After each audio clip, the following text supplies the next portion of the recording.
Well, good morning, alumni. Thank you so much for joining us today. We continue our alumni celebration through the month of October, and we are thrilled to introduce Dr. Mark Rosenberg.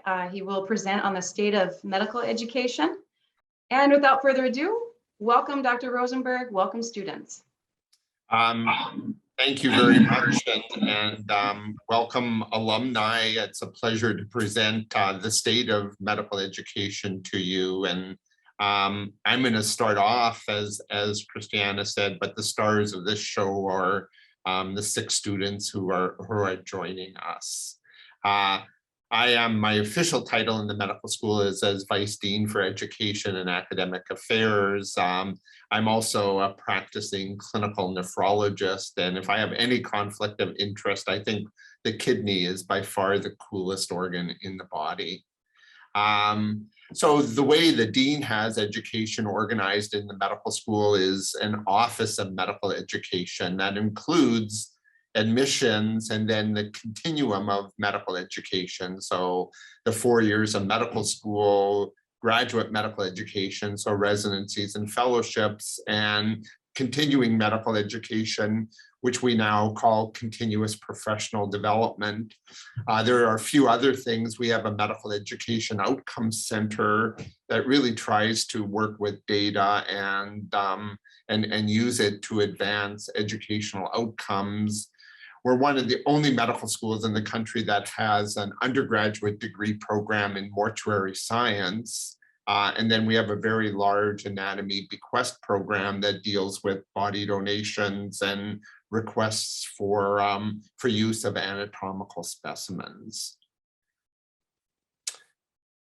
We're really proud of the medical school, and I've highlighted some of the things we think we do really well. We're a large medical school. We have 960 students, 65 on the Duluth campus and 175 on the Twin Cities campus. And then the students come to the Twin Cities campus with opportunities to do Duluth lanes in their 3rd and 4th year.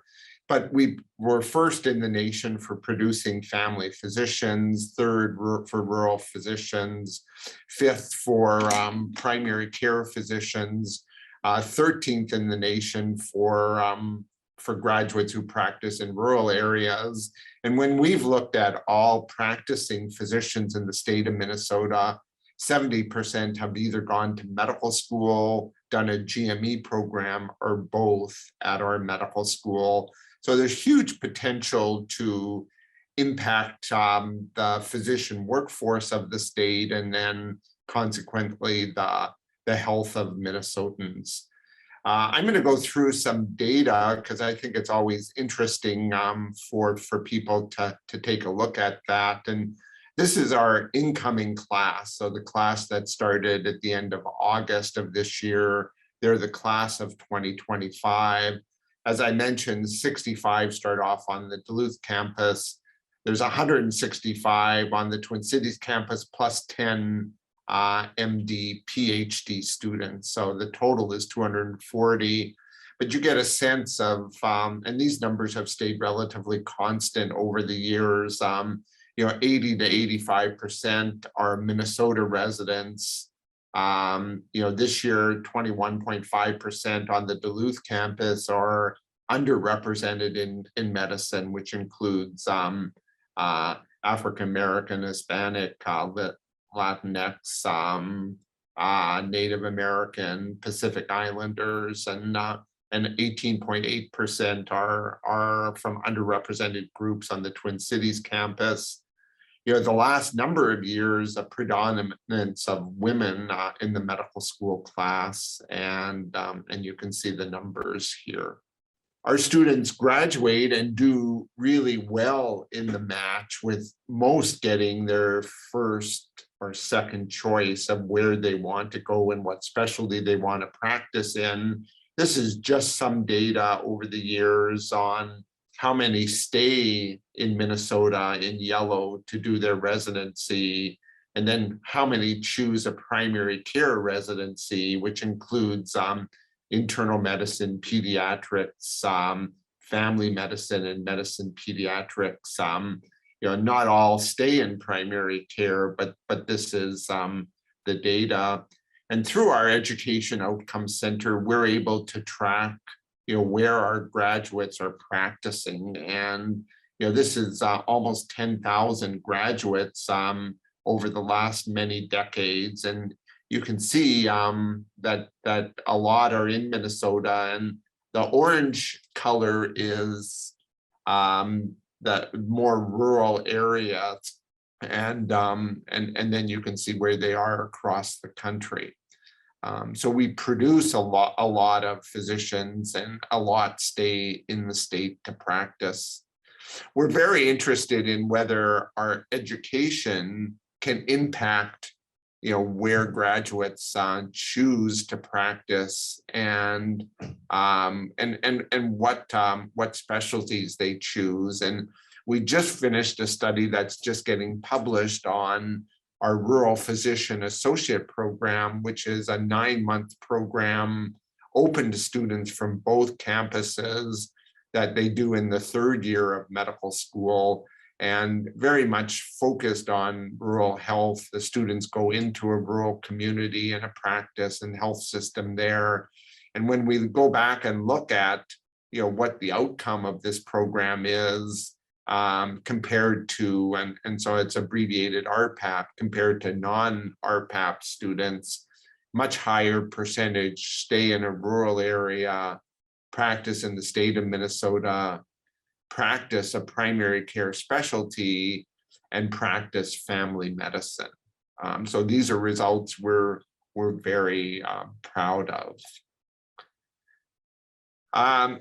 A little bit about tuition and fees and health insurance, and what I've done in this table is list where we rank compared to other public medical schools. And there are about 154 allopathic medical schools in the country. And these are the data for the public medical schools. And, number one, this is, you don't want to be number one, are the schools that have the highest tuition fees and insurance. And, back when I first started, we were number 4 out of 81 public schools, and it's ranked according to Minnesota residents, and then in the right-hand column, non-residents. The orange is when tuition was held constant for 5 years, and we went from number 4 to number 38, and we've stayed at that range. We're now the 37th ranked school in terms of what tuition is. When we've looked at this data for the Big Ten schools, for residents and non-residents, this is the total cost, so tuition, student fees, and health insurance. And University of Minnesota ranks 8th out of 13 for the Big Ten schools for residents, and 10th out of 13th for non-residents. Despite trying to be careful about the cost of medical education, our students have significant debt. And if we looked, and I'm going to just go through the 2021 data, about 85% of graduates graduate with debt. The mean medical school debt is about 171,000, which is a little bit below the national average, which is about 180,000. The mean education debt, taking into account undergraduate, is higher, 183,000. And if we looked at just indebted medical students, the average, the median debt is 190,000. I guess if there's any kind of hidden curriculum here, scholarships help us a lot in trying to reduce student debt, and are a major priority of the medical school. Briefly, what have been the key issues in 2021? first of all, we're still in the process of going through our accreditation. Our accrediting body, as it was when you went to medical school, is the LCME, and we have a site visit coming up in May to check on a number of different citations. But it is an important issue for us this year. COVID-19, and I'll say more about this in a minute, is been an ongoing issue for the medical school. And then a much greater focus, probably since the murder of George Floyd, on diversity, equity, and inclusion, both in terms of curricular aspects of this, the learning environment, but many other aspects of it as well. COVID-19, a year ago, March, we had to pull the students based on the direction of the big university from in-person classroom, and the students here, as well as their classmates, had to transition to the virtual environment, and this had to be done really over the course of a weekend. And I'm happy to report now that that in-person learning is now back, and we're very happy for this. When COVID got really bad a year ago, spring, the hospitals were so busy with COVID that students were pulled from the clinical environment. A lot of it was driven by shortages of personal protective equipment. We were able to get students back and about a year ago, and they remain fully in the clinical environment, helping out in multiple different ways, but learning as well. Another big change because of COVID was virtual interviewing for both medical school admissions as well as residency selection. That was the way we did it last year. That's continuing for this year as well. The vaccine has been miraculous, and I would say that 99.8% of our students are fully vaccinated, and there's good reason for, I think it was only 3 out of 960 that they haven't been vaccinated. And COVID has really impacted continuing medical education as well. In-person conferences are done with right now. I can't not mention our new Health Sciences Education Center on the Twin Cities campus, as well as remodel of the classroom and study space and relaxation space on the Duluth campus.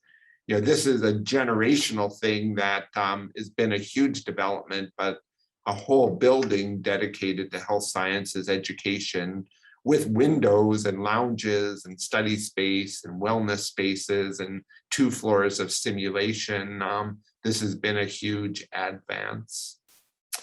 And then, what we really try to do is produce great physicians who can go out and deliver high quality care. I love this painting by Fildes called The Doctor, and we want our students to be compassionate and deliver care. You can see the physician, worrying over the sick child, the grief that the mother is feeling, and the support of the father. And so no matter what else we do, we want to produce some great physicians. So with that, I'm going to stop and then open it up to our students. And we're joined by 6 students, and we've asked them to tell you a little bit about their story. And so I'm going to turn it over to them. I'm going to stop sharing the screen so we can see them well, and start off with Maddie Ahern. Hi, everyone. My name is Madeline Maddie. I'm from the Twin Cities area. St. Paul is where I grew up. I did my undergraduate at St. Catherine's University. I actually did my first year of undergraduate at the University of Minnesota. and then transferred to St. Kate's to play tennis. So I kind of have a winding path to come back to the University of Minnesota. I'm on the Twin Cities campus right now. And what made me choose the University of Minnesota is I am a homebody. I couldn't imagine going to medical school anywhere else. When I submitted my applications, the University of Minnesota was my first choice. And I'm so glad that it was, and that I ended up here. I am fortunate every day that I get to be on this beautiful campus. When I was in undergrad, the HSEC building was not even started. So I wanted to go to the medical school before I even knew that beautiful building would be a part of my experience. And I think the other students will probably speak about this too, but having that building on campus is a huge asset to medical school and to our education. So next question, what excites me about my education thus far? So I'm a second year medical student, which means I am currently in the preclinical time, and we're studying for STEP right now. But one thing that I think that the university does really nicely is a lot of times when you're in your preclinical phase, it can kind of become monotonous. You do a lot of studying, as I'm sure many of you remember, but the University of Minnesota puts us in process of care clerkship, where first and second year students get to test out different specialties. So right now I'm in emergency medicine. I get to go down to an emergency room once a week and actually have like clinical experiences, which has really reinvigorated my love of medicine and motivates me in my studies as well. So that's been a fantastic experience. I'm so lucky that I've been able to have that. The extracurriculars that I'm involved in a lot of things because I like to keep busy. One of my favorite things about the University of Minnesota, and one of the most impactful experiences that I've had, is being part of a medical fraternity. So I live at Nu Sigma Nu, and I live with 13 other medical students, and it is fantastic. First and second years, when I was a first year living there, there was great opportunity for mentorship. Now that I'm a second year, I get to pass on everything that I've learned to the now first years. And that community that we create stretches to incoming students as well as alumni. So very cool. I'm also part of the Medicine and Machine Learning Organization, which is a brand new club on the University of Minnesota campus. We have a podcast that's actually in the top 5% of podcasts on Apple Podcasts. So if you're interested, go check it out, Mammal Podcast. And then I'm also involved in the Catholic Medical Association. So lots of cool opportunities to be involved in a variety of different groups at the University of Minnesota campus. And specialties that I'm considering, I don't know yet. I am sampling all of the clinical experiences that the U has to offer, but I especially like specialties that have a combination of clinic and surgical. So I'm thinking urology and dermatology. Yeah, thank you. Thanks, Madeline. I'm going to turn it to Paul Cho. All right. Hello, everyone. My name is Paul.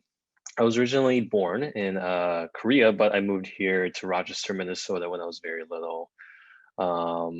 And then I came here for undergrad, and I've just kind of stuck around ever since. As an undergraduate at the University of Minnesota Twin Cities, I majored in physiology, and I got to have a lot of like hands-on exposure to research labs like affiliated with the medical school. And I think that was like a big part of why I wanted to stay here.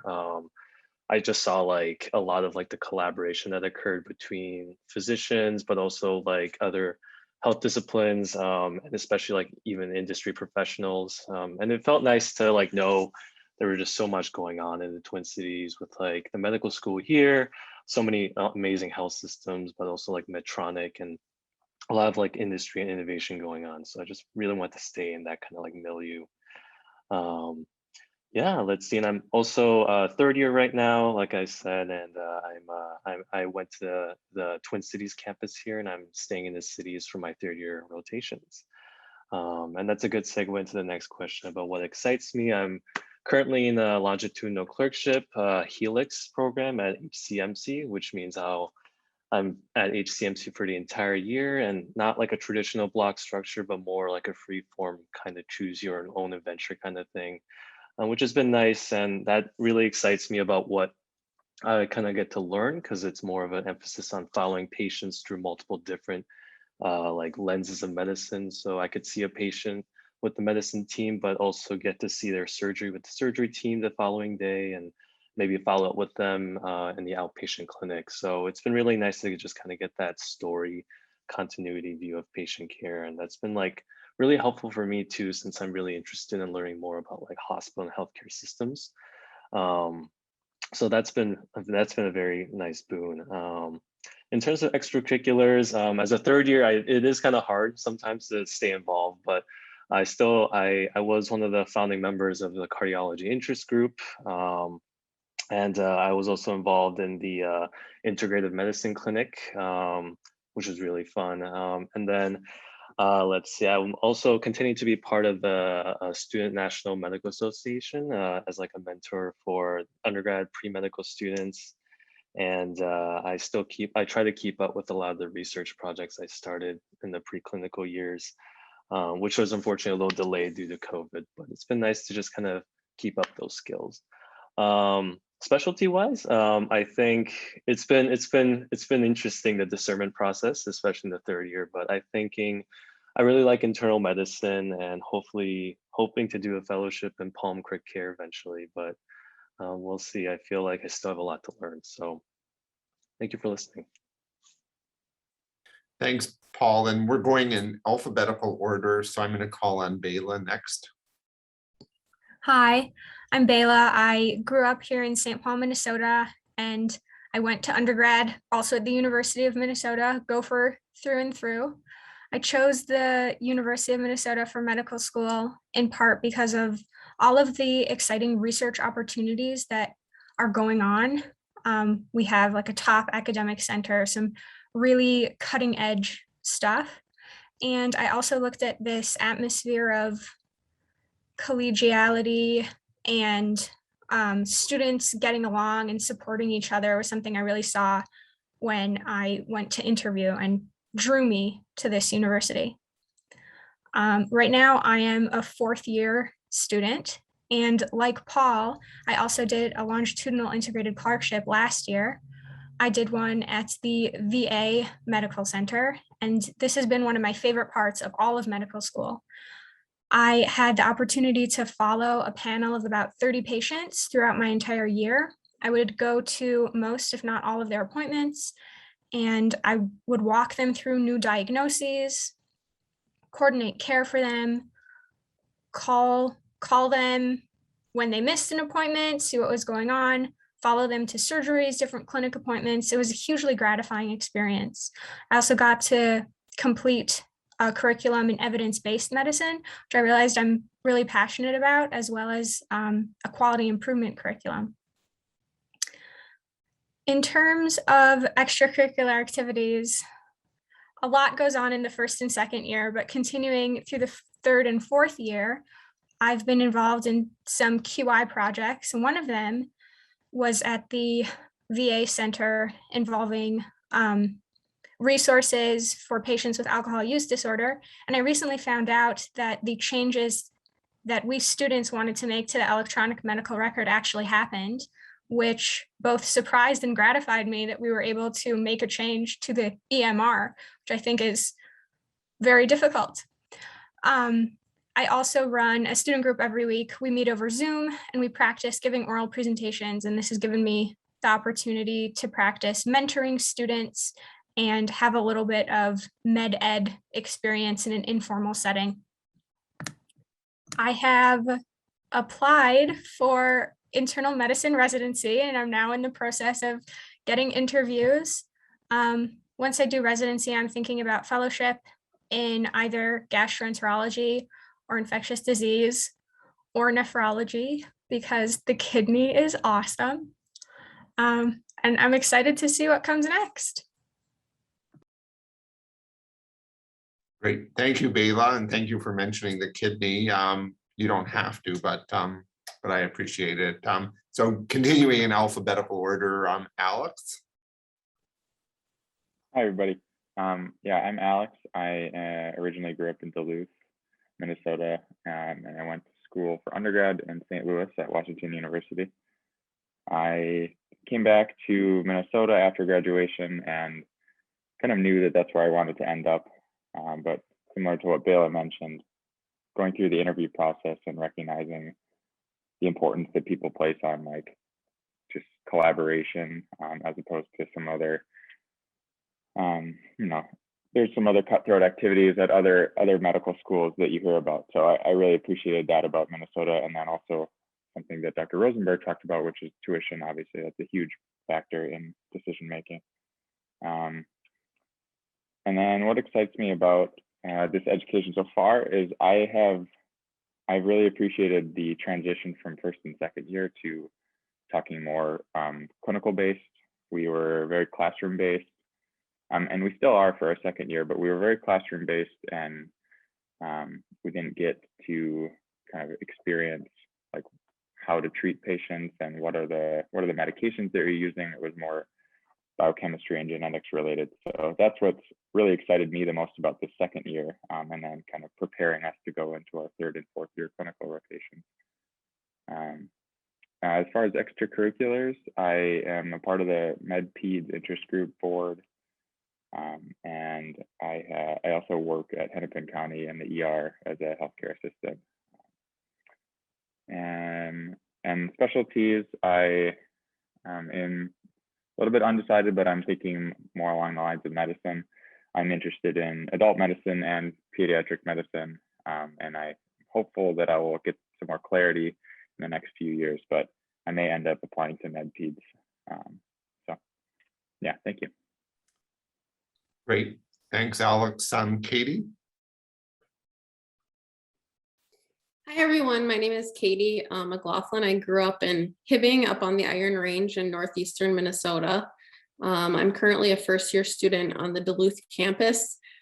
Came to Duluth after undergrad at Northwestern, and then actually went on to law school at Loyola in Chicago. So took a little bit of a meandering path towards medicine, though I felt called to it for a long time, which I think for me was something that was really informed and inspired by growing up in a rural community in Minnesota and just recognizing the healthcare needs that exist there. So then in coming back and thinking about where to attend medical school, when I was really just engaged in that process of discernment, it became clear that there was really no choice other than to return home to an institution where I could actually train and learn to be a physician in the very communities where I hope to serve one day. And so now that I'm here, I really can't imagine having any other experience, even though it's been a really fast 8 weeks. So what I've enjoyed so far, we've been really engaged in kind of building a solid foundation of science in order to prepare us for what's to come, and for the rest of our systems-based coursework. But also have been really enjoying at the same time being introduced to skills in history taking and physical exam to prepare us for entering the clinics, both in the Duluth area and then in rural communities and Native American communities throughout the state. And actually kind of remarkably, just 1 month in, I think remarkably 1 month in, I've already had the opportunity through our OB longitudinal course here to be in the clinic and with patients. So that's been a really great experience. Also kind of just in sitting back and thinking as far as extracurriculars that I've been able to be involved in at this really early stage. I've, like I said, been in the clinic, and then also looking forward to being involved in our Hope Clinic, which is our community-based free clinic in Duluth that students work with our colleagues in the pharmacy school. So that's a really neat interprofessional experience. And then also having an opportunity to build advocacy skills. I'm involved in an advocacy fellowship through the Twin Cities Medical Society, which a lot of other medical students are as well. Been able to already get involved in leadership, just starting in student council as a rep to the AAMC from our campus, and then also being involved kind of in clinical interest, both through the MAFP, starting to get involved, and then also looking to, in recognition really of the mental health needs, both in primary care and the needs for psychiatrists in rural Minnesota, looking at starting a psych and mental health interest group on our campus. So kind of along those lines, I'm really grateful to be in an environment where, we can explore different opportunities, but for me right now, I would say my strongest interests are in really meeting those needs of rural Minnesotans, and looking at family medicine and psychiatry potentially combined. So that's. Thanks, Katie. And then Maul. Hi, everyone. My name is Maul. I originally was born in Mumbai, India, and I lived there for about 10 years before moving to Minnesota. So now Minnesota is home. And I did my undergrad at the University of Minnesota Twin Cities. I majored in genetics and minored in Spanish. So having gone to the University of Minnesota for undergrad, I was already very familiar with the campus. I loved the people. And I also had, quite like Paul and Bayla had mentioned, I had some opportunities to engage in some research during undergrad. So I had a very strong sense of mentorship going into med school, which is why I ended up choosing the University of Minnesota. And also another big thing for me was family was in Minnesota, and I knew I wanted a really good support system in place for me when I was going through med school. So I'm currently at the Twin Cities campus. I am a fourth year, but I'm actually taking a research year to finish some research projects that I have been passionate about, and then we'll be applying to residency next year. So far, what excites me most about my education is just seeing that process evolve. I've had the opportunity to engage in lots of different opportunities, from like specialty specific interest groups to pursue an opportunity to explore medical education and then eventually research. And I think just having those opportunities over the last 3 years has really helped me evolve and figure out what I see myself doing in the next 5 years as a physician, what setting I want to practice in, and how I want academia and research to play a pretty big role in my practice. So kind of moving forward over the next year, I'm excited to complete the research that I've been working on and then hopefully apply into a residency of my choice. So some extracurriculars that I'm currently involved in, like I said, I'm taking a year to do research. So specifically, I am looking at financial toxicity in cancer survivors as they go through a pretty long and long journey with cancer. So I'm working with a mentor that I've been working with since the first year of med school. So it's been a really good experience so far. A lot of my week involves going into the clinic a couple of times, seeing the cancer continuity patients, but also the survivors. And then the rest of my week is sort of split up into spending some time working on my projects, whether that's data entry, manuscript writing, and then also attending case conferences where you actually get to hone in on the clinical knowledge that goes into hematology oncology. And then another thing that I've been doing in terms of extracurriculars is medical education is something that really struck out to me after my first year. I was involved in a med ed internship between my first and second year of med school, where I worked with a couple of my peers and we worked on a project looking at co-production of curriculum. So we worked with a lot of the administrative staff in the med school and a lot of the professors to sort of redesign our first year's curriculum to match a lot of what is important clinically and also on the boards. And that was a really great opportunity to see that teamwork come together. And then in terms of what specialty I'm considering right now, I am actually trying to discern. The end goal for me is oncology, but two specialties that have really struck out to me since my third year are internal medicine and neurology. So just trying to figure out which route I want to take. Thank you. Thank you all students. That was fantastic. And there are some questions in the chat. And if there are other questions, I encourage people to put them in. The first one was why is tuition so steep? And going back to 1971 dollars, it was $400, which calculates to be $2,400 today.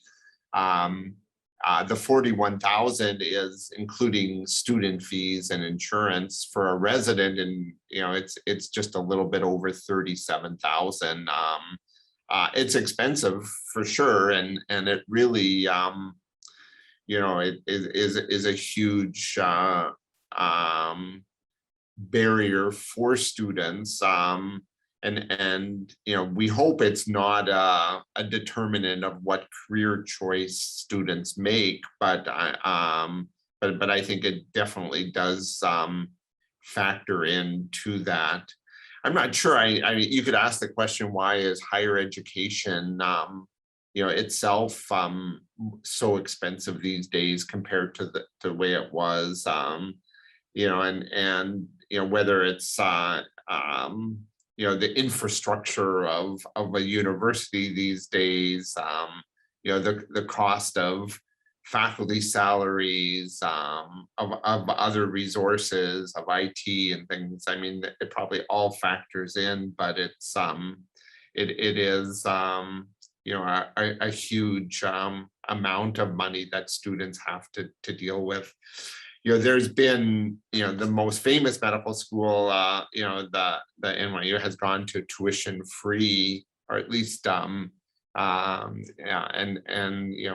which took one donor having a huge impact. But it would be great to have less tuition. And as you saw from the graph, holding it stable for 5 years, made a difference. But it's certainly a challenge for students. I don't know if any students want to comment on the impact of debt and the cost of tuition, especially as it relates to your career choices. I would say, I think I wouldn't say that like the tuition costs have directly impacted the specialty of choice that I'm pursuing, because that's purely based on what I've enjoyed during my third-year curriculum and what I feel passionate about. But I do think seeing the rise in tuition just makes us financially more astute and more aware of how we want to plan out, especially as Bayla and I are getting towards the close end of like our 4th years, trying to figure out, okay, when do we go ahead and meet with financial advisors to figure out loan repayment programs and set ourselves up for success even during residency. So I think just seeing the cost increase over time just makes you more aware of how to set yourself up successfully in the future financially, as you think about loan repayments and applying for scholarships and other opportunities for sure. So I'm going to move on. The next question was about the status of medical fraternities and sororities. How many are there and their names? I don't know, Maddie, if you want to talk about that one. That's a great question. I love talking about being part of a medical fraternity. So as of right now, there are 3 medical fraternities at the University of Minnesota. The oldest is Nu Sigma Nu, which is my medical fraternity. We're celebrating our 130th anniversary this year, which is very exciting. And then the other 2 are Phi Chi and Phi Rho. So those encompass, let me think of numbers here. So Nu Sigma Nu is 13 students, live-in students. Phi Chi is about 18 students, and Phi Rho is anywhere from 20 to 25 students.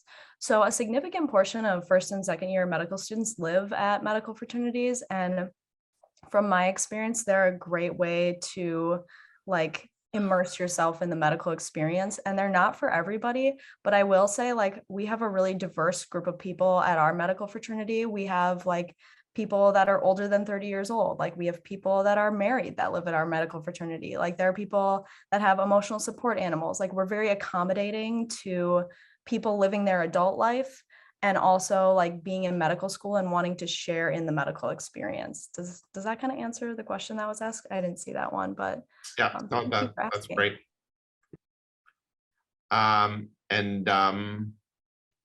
So that Maddie answered about the junior clerkships, which I don't know if there's anything more you want to say about that, either Maddie or any of the other students. And I don't know, I mean, the junior clerkships, I assume, are the early clinical experiences, which we call process of care clerkships. Yeah, I'll just interject really quick. I won't monopolize, but our intention for those is we're supposed to go be with a physician for a certain period of time and have one interaction with a patient. So for me in the emergency department, that consists of me going into the patient's room and taking a history and doing a preliminary physical exam. And those are skills that we learn in our Essentials of Clinical Medicine course. And it is so awesome to be able to practice those on a real patient. So I really do appreciate the process of care clerkship. Other comments about them? So then a great question. I'm assuming that this is Dr. Manavil Carlos, but who is like the world's greatest pathologist, if this is you, who understands the kidney better than anybody. So what would students change, modify, improve in the medical school? What would they like to see better for those who follow them? And I'll open it up to any student that wants to comment on this good question. I can take this one, and I think it kind of goes into the next question about LICs as well. I think there have been a couple of major changes just over my medical education. I think I'm the last or second to last year where step 1 is graded and not pass fail, and that's been a pretty big change. Now students who are starting the medical school will have pass fail preclinical grades, pass fail step 1, and pass fail required clinical grades. So this is a big difference from how I'm being assessed. And I think that going forward, things that will become much more important in being competitive for residencies will be things like getting really informed letters of recommendation from physicians who know you as a student really well, and having competitive research and extracurricular activities. I think that longitudinal integrated clerkships are a really good way of getting those insightful comments. I've seen from the comments that I get from preceptors who've known me for 8 months and seen my growth over that period of time compared to preceptors who have worked with me for 1 week. There's a big difference in how much they trust me, how much I'm able to prove my knowledge and skills, and how insightful they're able to be about me. And I think that moving forward without a lot of objective grading measures, this is going to be more important. So I hope that more students will have the opportunity to engage in LICs. In the same vein, I think moving forward, giving students opportunities to be involved in research and really facilitating that from year 1, as well as extracurricular activities, will help students be able to stand out and be competitive for the residencies of their choice in a milieu that will no longer include grades. Thanks. Other students want to take a shot at that? I like I like how we keep referring back to the milieu, and like I guess one thing I think a lot of it was just because like we were transitioning into like a different set of program, but like the interdisciplinary like education that we get. When I did it, it was like I think it was just like 1 or 2 years into the One Health curriculum where we had community teachers. I know there's like some mixed feelings about that, but I think I, for one, like actually enjoy just taking care of like patients with like a pharmacy student or OT students, and like just figuring out what OT is for the first time as a first-year med student. But I feel like just having that too integrated better into like the preclinical years, and then really seeing how the team aspect plays out in your 3rd years when you get to ask a pharmacist about this drug-drug interaction and things like that. And just kind of, especially in like internal medicine, like talking about discharge, disposition and stuff like that has been really helpful. And I feel like I just see, especially as part of Helix, since I get to like shadow not only like physicians, but dietitians, pharmacists, it's been really great to just see like how that works. And I just hope that like in the future that like continues to be more integrated, and we get to really talk with our like pharmacy colleagues, dental colleagues. Yeah, that'd be my 2 cents. Other students? thoughts about that question? Sure. If I can just kind of build off of what folks have been saying, I think this is just my impression. I think medical education as a whole is really headed in a trajectory where we're focused on the outcome of delivering really high quality patient-centered care. And in that process, we're looking at students as individual learners and really what their process and path in their medical careers are going to be. And to me, again, just really early on, but I think that's something that our medical school has done really, really well for a while and continues to improve upon. And so like just one example, for me as a student on the Duluth campus, I think the synergy between our campuses is just really an amazing experience and opportunity. So I've had, again, just kind of beginning, but in the beginning stages, but reached out to faculty and worked with faculty both in looking at getting involved in research on the Duluth campus, but also the Twin Cities campus, where faculty there have been encouraging of, for instance, going to start working on a project looking at how through our RPAP, through our Rural Physician Associate program, we're delivering psych education to students when they're at their rural placements. And so I think that's just one example of how our campuses strengths can build and work together. And so for me, that kind of fits into the theme of making sure that individual students' needs are being met. And I think that's just going to help us kind of continue to stand out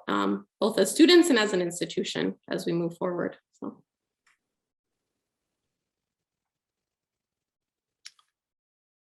Thanks. And I'm going to just say a little bit more about the clinical model of training, and then maybe Maul, you can talk about what third and fourth year looks like. But this idea of a longitudinal integrated clerkship, I guess the opposite of it would be a block clerkship. And when I trained, and maybe many of the alumni, you did your 8 weeks of surgery and then internal medicine and then obstetrics. The idea of a longitudinal integrated clerkship is you do all of the clerkships at the same time, and you really follow the patients through the different clinical environments. And the world's longest longitudinal integrated clerkship is RPAP, the Rural Physician Associate Program, 9 months in a rural community. It was so successful that it led to MetroPAP, so a similar idea, but with urban underserved. And then, we said, it's such a good idea, let's do one at the VA focused on interprofessional education and quality improvement. And that led to the value program. And now we have LICs at Hennepin Health that Paul is doing at Regions, Health Partners, and a new one this year starting at Fairview Ridges as well. And there's good data from the literature that the 9 month or longer continuity in a one site really helps build relationships with the health system, with the faculty, but especially with patients. And it's not uncommon for students who are involved in these that the patients always want to check with their student first, to see if they should do what the attending doctor said. And there's just example after example of how these are effective. Burnout is less, empathy is higher. So it's a good education model.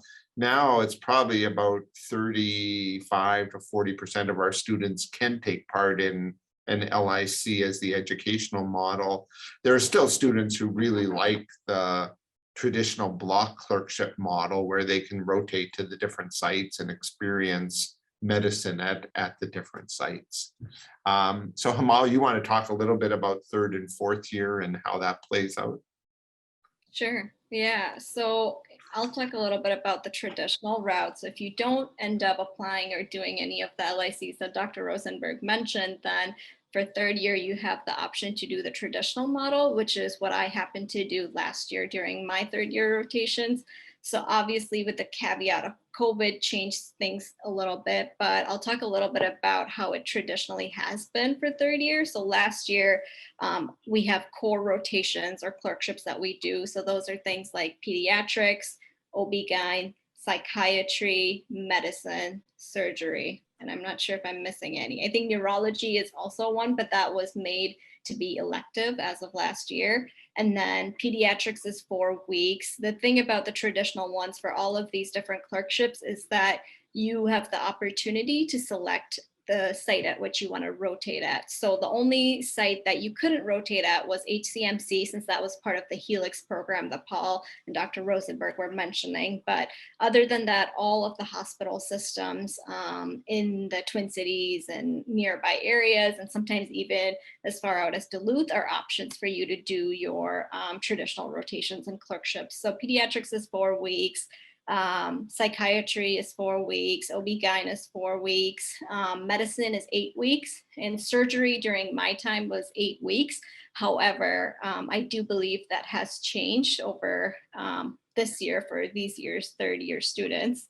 But that's kind of what the traditional makeup is for third year. And then towards the end of third year, when you've completed all these required and main clerkships, you kind of transition in early May onto your fourth year. And that's summer of fourth year, from May to September before you apply for residency. That's usually where most students in the fourth year class are looking at more advanced clerkships. So for instance, if you're applying into internal medicine, that's when I would do like my acting internship in internal medicine. And then same thing with all the other specialties too. You essentially do an advanced rotation in the specialty that you're applying into to get more exposure, hone your skills, and get letters of rec.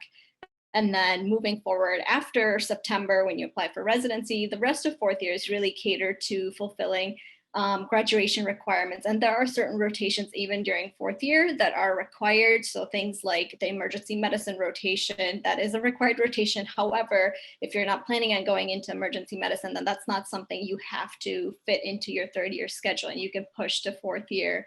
And then there's an ICU rotation, or anything in critical care as well. And then all the other rotations are more focused on kind of adhering it to your specialty, or honing certain skills, or just exposure, right? Something like radiology. And it's mostly making up those elective credits for graduation and getting an exposure with both like hands-on rotations and non-hands-on rotations. And that's kind of what third and fourth year look like.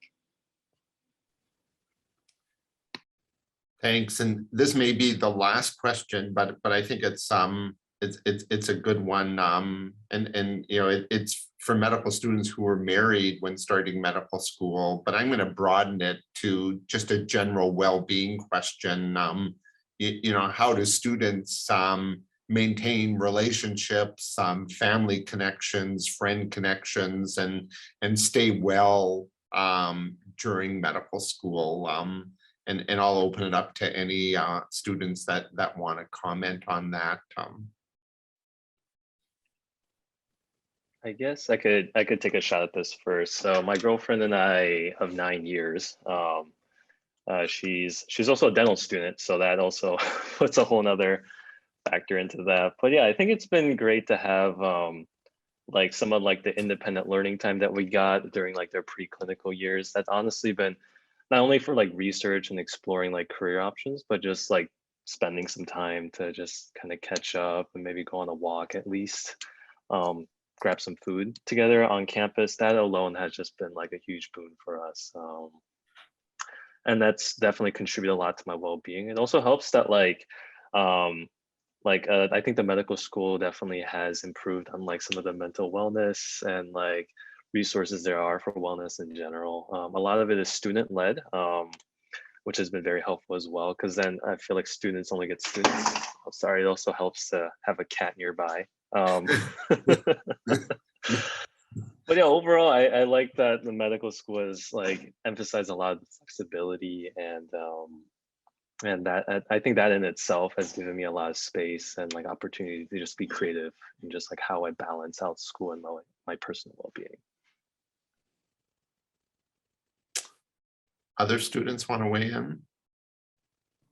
I think in my third year, having gone to Value, one of the best things for my well-being was I knew my schedule for the entire year. And often in block clerkships like this year, I often don't know my schedule week to week. And so scheduling away time or time to connect with family can be difficult. But last year, knowing what I would be doing 3 months from a date, I could more easily do that. Another resource that I think has been really helpful is we have a confidential bridging counseling by Dr. Marianne Riley-Spung. And this is an opportunity for students to connect if they are feeling in crisis or even not in crisis. In every meeting, Dr. Riley-Spung always says, confidential bridging counseling, it's free, it's open, it's there, it's available, come do it. And I know a lot of medical students who found it incredibly helpful to get that support from someone who is involved with a medical school and kind of gets what medical students go through. Thanks, Alex. I'll let you go. Yeah, I wanted to mention a little bit. So we had some problems, obviously, in our first and second year now in the midst of the pandemic. I would say one thing that, as someone who came into medical school married, it would, I think, have been nice to have more opportunities to invite partners to medical school sponsored activities. And part of the reason why I bring this up is that the limited opportunities that we had were mostly open to only students because they were trying to be respectful of social distancing and kind of isolation practices. So I think that in a non-pandemic world, that would have been more open to students, partners, but I think that's a big part to consider. Thank you. And before I turn it over to Christiana to wrap us up, thank you, alumni, for listening, and for those who are going to watch the video, thank you. And especially thank our students. They're wonderful. They've really had a hard time going through COVID and everything that it's brought, and they have such remarkable grace and resilience. So thank you. And Christiana, to you then to wrap up. Thank you, Dr. Rosenberg. Medical school students, we're so proud of you. Thank you for joining us today. Our alumni audience, if you would like to look for this webinar online, we should have it up later this afternoon, if not tomorrow. We encourage you to share this discussion within your communities, spread the word, and continue to do the great work. Thank you, everyone, for joining us today. Take care.